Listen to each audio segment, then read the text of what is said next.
I know these three networks, N1, N2, N3.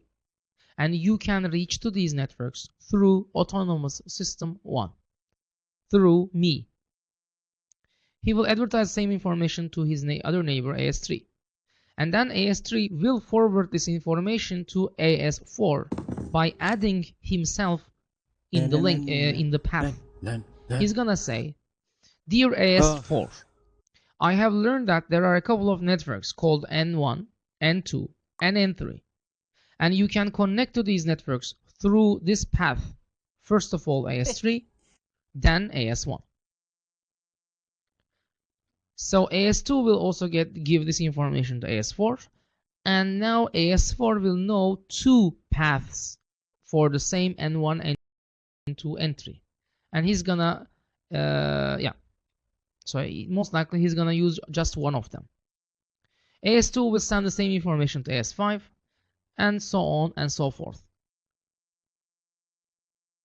So here, if I want to write down a simple pseudocode about this path vector routing, again, it's gonna start with discovering neighbors. And then for every neighbor, he's gonna send an autonomous system prefix advertisement to neighbor, just as in here. These N1, N2, N3s are autonomous system prefix announcements, saying that these are the prefixes. I will talk about the prefix shortly. You might have not known about these things, but I'm gonna do a bit of a recap very soon. And as you can see here, there's also the discover net neighbor step, which was also here in the OSPF previous week. One difference here in the discover neighbors is that when you connect two BGP routers between two autonomous systems, you have to manually configure them for this path, for this BGP link. Whereas in the OSPF link, you just plug the cables in, and then you just write down the security clearance ID, the authentication key, all of these kind of security things, and then you're up and ready. Automatic. Here, whenever you're gonna be setting up a new cable, a new connection between two BGP entities, two BGP speakers, what is called, then you have to do this configuration manually. This is very different. The main idea behind it is that, you know, you don't go around and then add another BGP speaker every single day. I mean, it's just like if Turkcell is deploying another BGP router with, I don't know, another autonomous system. Let's say the autonomous system of Iraq or Iran, I don't know. Then, you know, these two countries, autonomous system of these corresponding countries will talk, and then they will just say like, okay, this is the cable, these are the devices, the Turkish device has this capabilities, has this model, and the Iraqi device has this model, it is located there.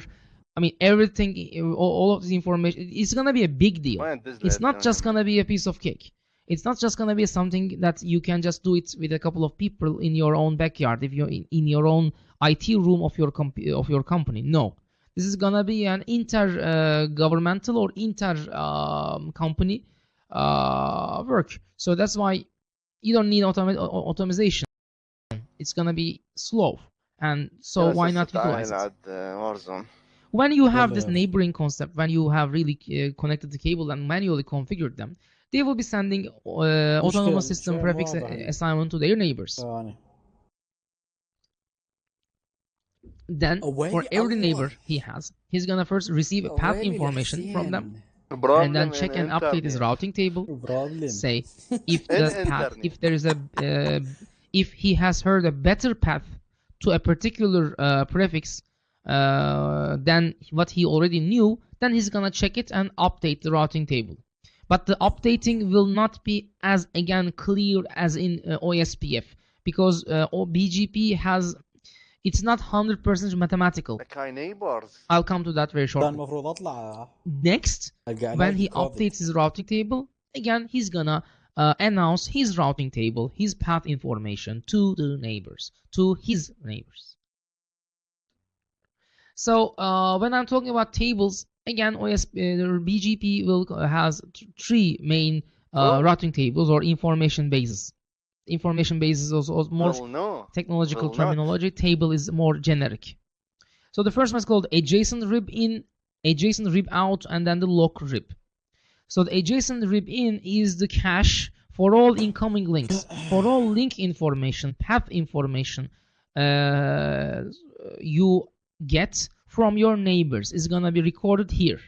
All the information that you receive from your neighbors. The second one, adjacent rib out, is the table where you will be sending to your neighbors what kind of information. Okay, you might be confused like why this is different from the adjacent rib in, or in which scenarios they can be different, because technically they are supposed to be the same thing, right? You should be advertising all the information that you already know. But that's not the case in BGP, because the BGP is partially numerical, routing protocol based, partially policy based. Policy based mean your BGP router may not want to announce a particular route to his neighbors because of completely non-computer science related political issues or other monetization based issues. Say that you have said, I don't know, how am I gonna give an example about this thing? Okay, maybe Turkcell has a direct connection. Let's assume that Turkcell has an autonomous system. I know that they have an autonomous system.